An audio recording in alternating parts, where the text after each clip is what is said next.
چراغ‌های لیزری وسایل نقلیه که در دیگر کشورها بند می باشد، اما در افغانستان همچنان مورد استفاده قرار گرفته که این چراغ‌ها بالای چشم‌ها تاثیر منفی داشته و باعث به وجود آمدن حادثات ترافیکی می شود.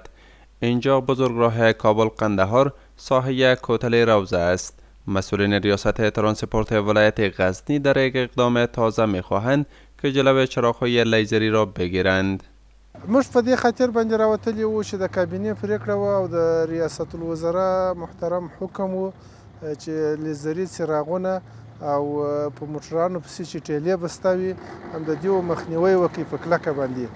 نو موږ راووتلو چې په دې د کنټرول ولګوو چې مسافر په مسؤلیني توګه باندې ورسول سي او هم د خلکو مالونه په مسئولیت باندې یوړل سي.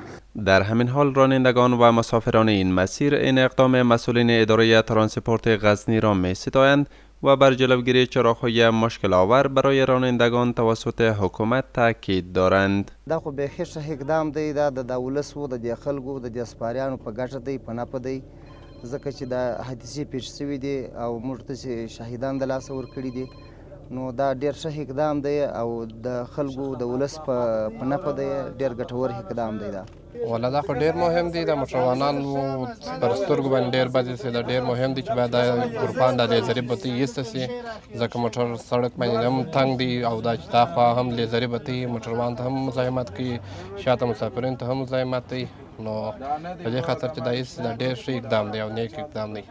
با آنکه چراغ‌های لیزری یکی از عوامل جدی به وجود آمدن حادثات ترافیکی در بزرگراه‌های کشور به شمار می رود، اما تیز راندن موتران، نداشتن لیسنس، نبستن کمربند و کمبود نشانه‌های ترافیکی عوامل‌های دیگری است که حادثات ترافیکی را به وجود آورده و جان مسافران را به خطر می اندازد.